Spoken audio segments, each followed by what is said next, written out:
sound? All right, not too loud. All right, my name is Kevin Horn. And I am Professor William Baca. And we're going to talk about the hidden costs of bad environmental policy. And more specifically, I'm going to talk about it, well, I don't know. I'm going to talk about trees and stuff. We'll talk about the costs.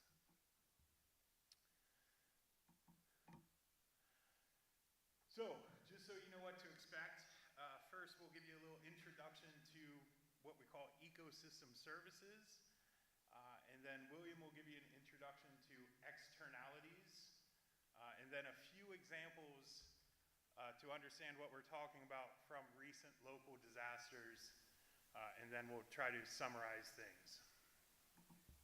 So, what are ecosystem services? And when I say that, what do you think of?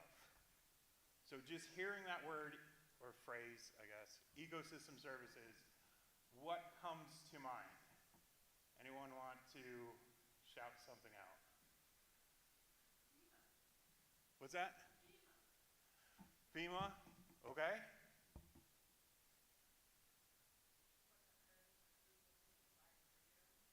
Okay, so what the earth provides for you, some very different answers now. So FEMA is a response to disasters, and you're saying what the earth provides for us. Any other thoughts?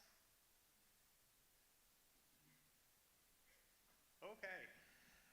So usually when I talk about ecosystem services, the immediate thought is helping the ecosystem, what we can do to improve the environment, and that's not what I'm going to be talking about today. When I talk about ecosystem services, I'm talking about benefits we get from the ecosystem. What does the ecosystem do for us? And there's a few different categories of ecosystem services. One is what we call cultural, and that's what people immediately think of or tend to think of when you talk about what's the benefits of the ecosystem. These are things like the aesthetic or recreation, nature. Digging a little deeper, you can talk about what we call provisioning. These are things we directly get from the ecosystem. Food, medicine we find in compounds, wood from trees. And these things are a little easier to put an actual economic value on. But what I want to focus on today are a little harder to think about sometimes, and it's what's called regulating services. And the way to think about these, or how I like to think about these, is if we, as some billionaires are suggesting, abandon the earth and go live in spaceships,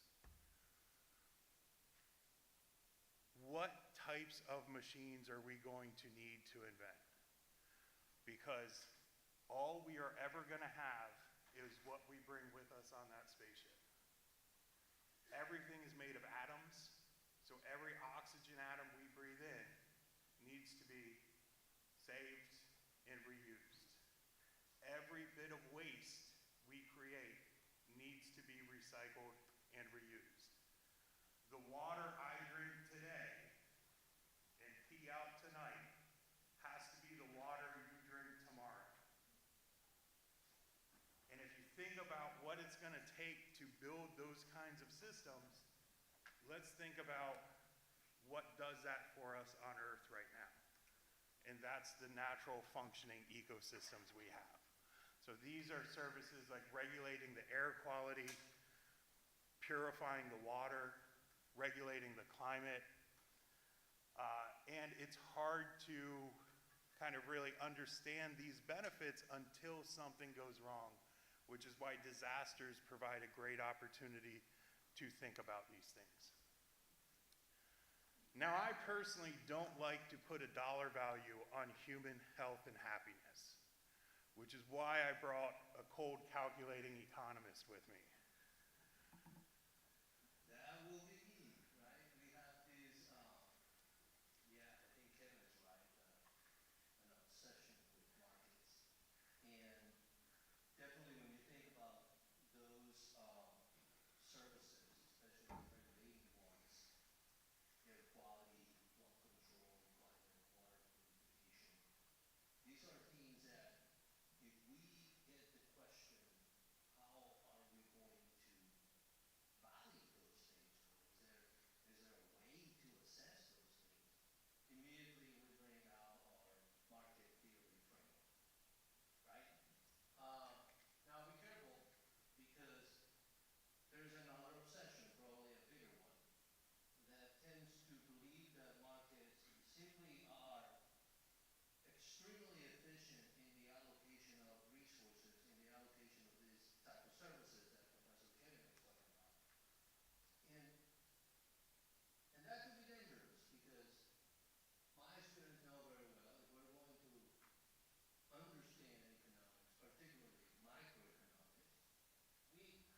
let's look at a few concrete examples. The last couple years I've noticed, every time we get a heavy rain, it seems like there's flash flooding in the city of St. Louis. Most recently, I know there was flooding in University City area, and every time I see on the news, streets and parking lots flooded, cars not able to get through, it talks about people being late for work. So where is all of this flooding coming from? Why is it such a problem, right? And if we look, it's kind of easy to say, like, it's on a small piece of land surrounded by rivers. But if we look, here is a flood control map from FEMA. I downloaded the FEMA maps.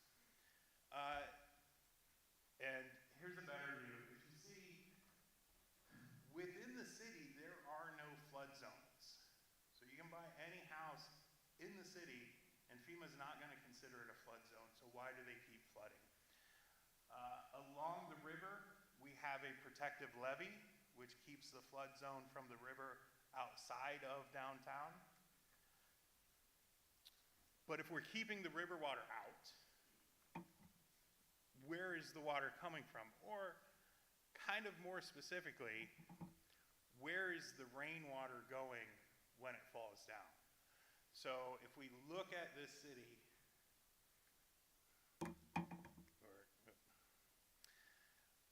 if we look at the city, we have a lot of buildings, houses, streets, parking lots. Where does the rainwater go when it falls onto the street or parking lot? It goes into the storm drains. It goes into infrastructure we build to carry the water away. And then where does it go? Well, the higher the river gets, thanks to our levee, the harder it is to get rid of. As the infrastructure wears down, isn't maintained, it's harder to get rid of. But the point is, we have to build stuff to get rid of all of this water. If we compare this to this area where we are right now, this arrow is pointing to us, St. Charles Community College. And if I overlay the flood zones for this FEMA map, you'll see there's actually a lot of flood zones right around us. Basically, all along Darden Creek is a flood zone. And there's something else interesting on this map, is you're not seeing a lot of streets and houses and buildings and parking lots in this flood zone. What are we seeing in this flood zone? Is parks. So Woodland Sports Park, Scott A. Lewis Park over behind the Circle K, Legacy Park across the road. Parks, a lot of them have lakes in them. And so when we look at this, where does the water go? Well, in St. Louis, if we develop all the land, we have to build infrastructure to channel it away. Here, we can let them build apartment buildings over there and tell them they can't build apartment buildings here because this is a park. The benefit of that isn't just having a nice park to walk your dog in. It gives the rainwater a place to go. The green spaces absorb water, slowing its runoff into the rivers. They provide space for floodwaters when it does flood, and time for heavy rains to dissipate into the environment. And then one thing I didn't mention on this, that process of rainwater going into the ground, going into the rivers, is also what filters water. So when we build infrastructure to take water directly from buildings and parking lots into concrete storm drains and just shuttle it away, not only do we have that expense of building that, but whoever's downstream from us we're taking away part of the filtering process of their water. And a good illustration of that is, you can see right now, New York City has spent the last 20 years and tens of millions of dollars buying land in the Catskill Mountains directly upstream from them, because that's where their drinking water comes from. And they realized it was cheaper to buy that land to prevent development than it was to build the type of water treatment they would need if people were building strip malls and golf courses on that land. So there you have it, flooding, right? And that means, given the biological perspective of Dr. Horn gives, you think about flooding, it's an externality, right? The private cost is going to be cheaper until we consider the social cost. Think about what Dr. Horn just said. The water's going somewhere. Someone will be affected. And think for a moment that we're playing public policy guys here. And someone just tells you, you know, I want to buy that, I'm going to build apartments there. And it's super cost effective. Of course, they have the experience, the know-how, materials, they will do it. But if we ask them, can you have a park around there? Or do not use this land because we're going to make it specific for park and recreational purposes or flooding control service, they probably would tell you, someone has to pay for that, but not us. Right? This is when you realize. Now, it sounds like, okay, have you been too poetic here, Professor? No, I was a planning economist at some point, and I heard these people saying that someone else has to pay for that. For me and for you, our students. Gotta mean that this is an external cost, and someone else has to assume it, right? So when you hear those things, then it makes sense when you start looking at urban maps and you start reaching conclusions that somehow could be stressful, like low-income areas are the carriers of externality. Just build a canal. Make sure that it goes to where, the low-income folks live at. Who cares? Right? Or, even better, another social cost is therefore one social benefit to have a concrete main flood control. So they can think like that. Right? They can make us believe, remember, this is a power exercise too. They could make us believe that, it's really not that bad to have a concrete channel. The water's going somewhere. It's not going to affect you. They can make us believe that the private cost is more important than the social cost, but it's not. Right? But it's not, because instead of concrete, it could be parks that provide those ecosystem services. Like Dr. Horn mentioned, we want green spaces, not because we're, what is that, tree huggers? No, no. There is even an economic rationale here, because they provide benefits that the private benefit will never see. Exercising, recreation, increasing property value. I know you know that. I know you will like that when you have your own house. Right? Public event venue. It could become, a place where you bring your lawn chairs and see a band playing or something. You get the point. Right?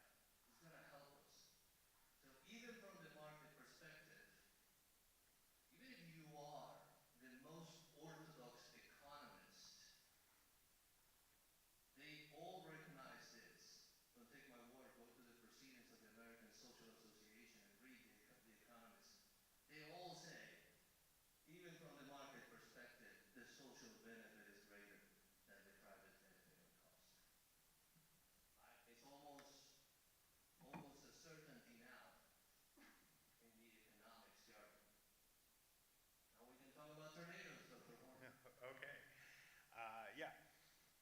And this is kind of the trick. It's, to see the cost and calculate the cost, you have to see it not working at some point, right? Another recent disaster, the tornado that went through St. Louis. We had a large tornado pass through the area, and it hit predominantly neighborhoods in lower income areas in North St. Louis. And one of the things I noticed from this tornado, or one of the things a lot of people were talking about in in addition to the damage to property, was the damage to trees. It took out a lot of trees. Okay, so it took out trees in Forest Park, and those trees, I'm sure, are going to be replaced. People are working on replacing them. It also took out a lot of trees in the North St. Louis neighborhoods it hit. And I'm not so sure those trees are going to be replaced, because in neighborhoods, the cost of trees falls on the homeowners, the property owners. It's not considered kind of a part of city infrastructure. And so when you have low-income neighborhoods, when you have high rental neighborhoods, oftentimes you don't have a lot of trees in them because that's a cost for the property owners. And then soon after that tornado, and I was already thinking about the trees, I saw this from NPR. A group had a grant to plant a lot of trees in North St. Louis, and then that grant was cut when the current administration cut a lot of the funding they thought was going to what they called DEI initiatives, and that was one of the things that got cut. So just, again, trees not being planted in these areas.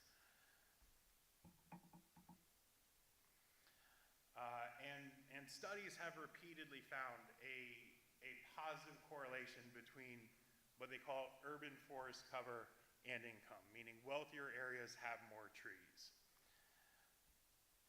Does it matter? I think if I asked a lot of people why it's good to have trees in their neighborhood, they would say because trees look nice, right? They would treat it as a luxury item. I'm going to present it as in terms of the service trees provide. Number one is temperature control. Trees absorb an incredible amount of energy. Trees reduce heat by quite a bit, two different ways. Number one, evaporation of water. Just like how when you sweat, it cools down your body, when trees evaporate water from the ground, that takes energy and it cools down the surrounding area. And the other way trees absorb energy is by directly absorbing it through photosynthesis. All the energy you need to do your basic life processes, to live and grow, you get from the food you eat. All the energy trees need to do their life processes, to live and grow and build their bodies, they get from the sunlight. So that's all energy from the sun that they're absorbing, that's not hitting the concrete, that's not hitting the surface, and that's not turning into heat. Okay, so it's not even just the shade, it's the energy they're absorbing. If you think about cutting down a tree and burning that wood in a fire, all of that energy from the fire, the light and heat you're getting out of that fire, is coming out of that wood. That energy had to get into the wood in the first place, and it got into the wood by the tree doing photosynthesis and taking energy from the sun and storing it in its body. So when we've looked at the actual temperature effects, and I've seen this several times, generally you can see about a 10-degree Fahrenheit difference in air temperature between a street with few trees and a street with a lot of trees, and these can be kind of a block apart, and you'll see a 10-degree difference in air temperature, and even a much higher difference in surface temperature. You can see about a 20 to 30 degree Fahrenheit difference in surface temperature. So you're talking about an incredible difference. And then if you're heating up the pavement that much, the concrete, the pavement, that heat's going to radiate even after the sun goes down through the night. You're turning your neighborhood into basically a brick oven. This is why we use brick ovens, right? So it's a huge service. Make no mistake, when you live in the St. Louis area, we can agree that less heat is a positive externality, right? There's no doubt about it. And one way to assess that positive externality in several research, they have concluded that more shade and less heat causes a positive externality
so let's stick with trees for a minute. So trees also filter pollution. They filter pollution out of the air, one, by directly taking gases from the air. They take carbon dioxide out of the air in their process of doing photosynthesis. They also help filter what we call particulate matter out of the air. So when you drive a car, the exhaust coming out of your car isn't just gases. There's also small particulate matter, right? Little pieces of dust that have in them, you know, bits of gas and oil, that have bits of heavy metals and things like that. And if you've ever driven kind of on a busy highway with no shoulder, you'll see that buildup of dust along the median. That is very toxic. It has a lot of heavy metals in it. And if you're in a cityscape with just pavement and buildings, that particulate matter in particular has nowhere to go. It builds up on the pavement. Every time the wind blows, it kicks back up into the air. The people in the area are breathing it in. There have been studies showing much higher rates of childhood asthma in lower income and higher traffic areas, higher vehicle traffic areas associated with this. When you have trees, that particulate matter gets trapped on the trees like it would a building. The difference is then when the rain comes, it gets washed into the soil and gets trapped in the soil. It gets starting to taken up by plants growing in the soil. So instead of building up in piles on the pavement where it's going to get kicked up in the wind again, it's washed into the soil and can start the process of being recycled by the ecosystem. I think we can all say that trees matter, right? As a provider of an ecosystem service, as explained by Dr. Horn here. And true story, I remember my grandma had this amazing habit of reading under a tree, right? And then she made me to do that as well.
benefit of having trees and green spaces, I think it's easy to agree. Everyone would say like, oh, it's better to have parks and trees and green spaces, and there's lots of benefits for them. So why is this so complicated?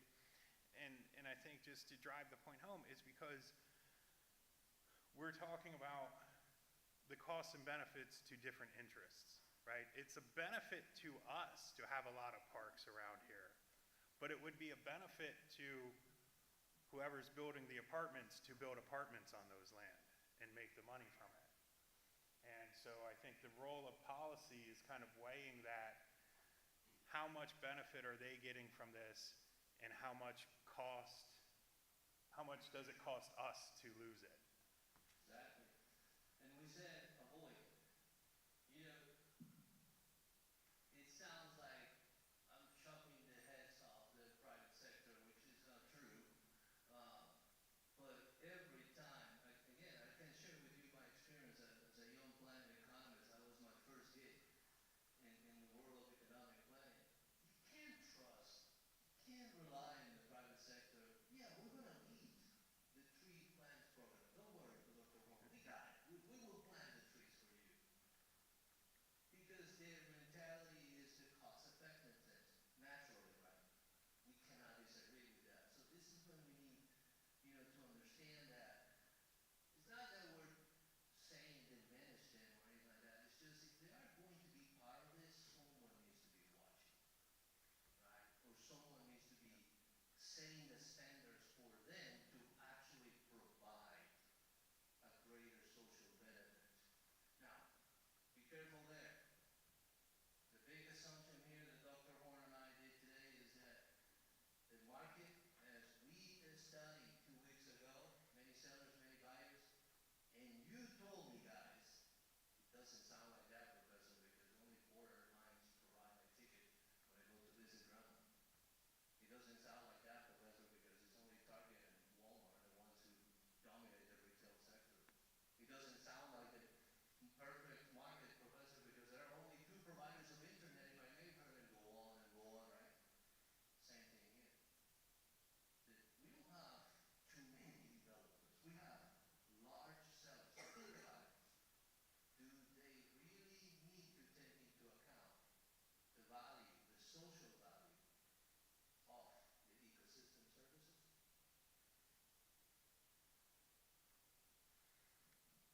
Yeah, and I think that's just to say different people have different interests, and different things are in their best interests. So we have to try to, um, figure out who gets to make the decisions and how do we balance different interests. I think we have time for questions. If I don't know how we want to handle it, but if anyone has a question. Think we could, Dr. Horn. Think we could. Yes.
That right there, I think it shows, our point. Uh, if you rely too much in the private sector, there was not a dime allocated to that. If you rely on the public sector, you said, let's go with your version, there is some allocation and who is in charge, right? And that's our point. The bad environmental policy, like, we know that we cannot rely on the extremes, right? We know that. So are we sitting down to rationally allocate these resources that just came in, and clearly they're not sitting down?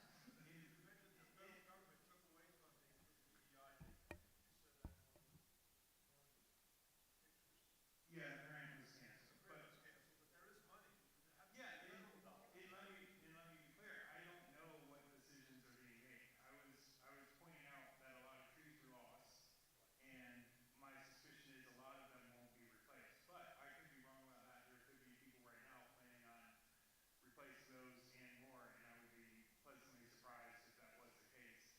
I'm just pointing out the value of doing that, and I hope someone is considering the value of doing that, and that decision is being made.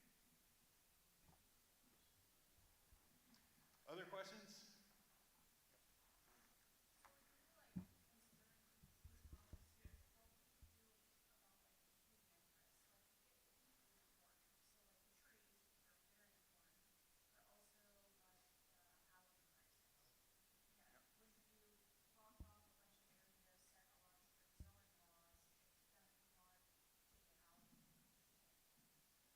Yes.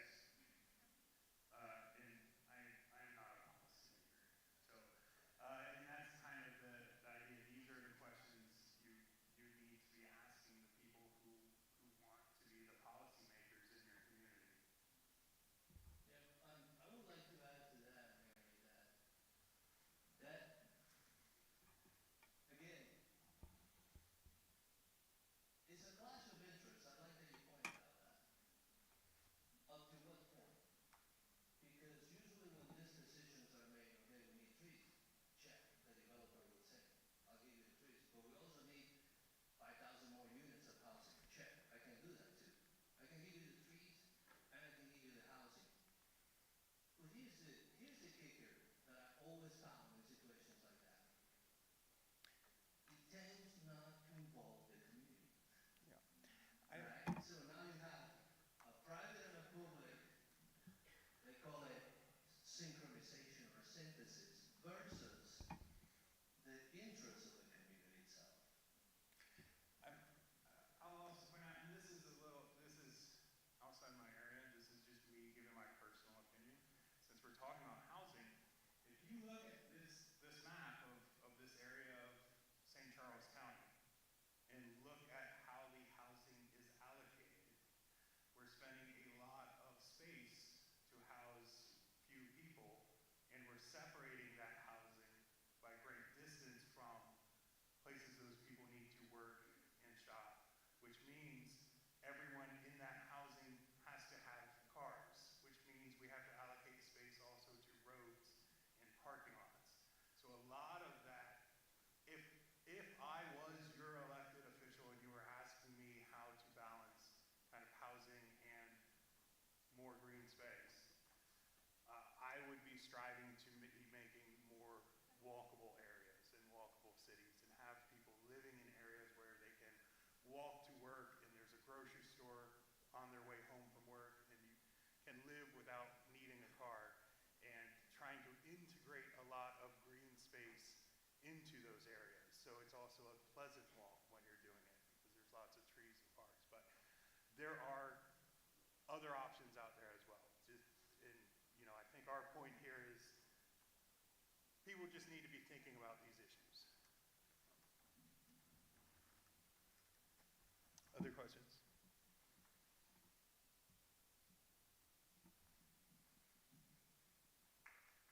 All right, thank you.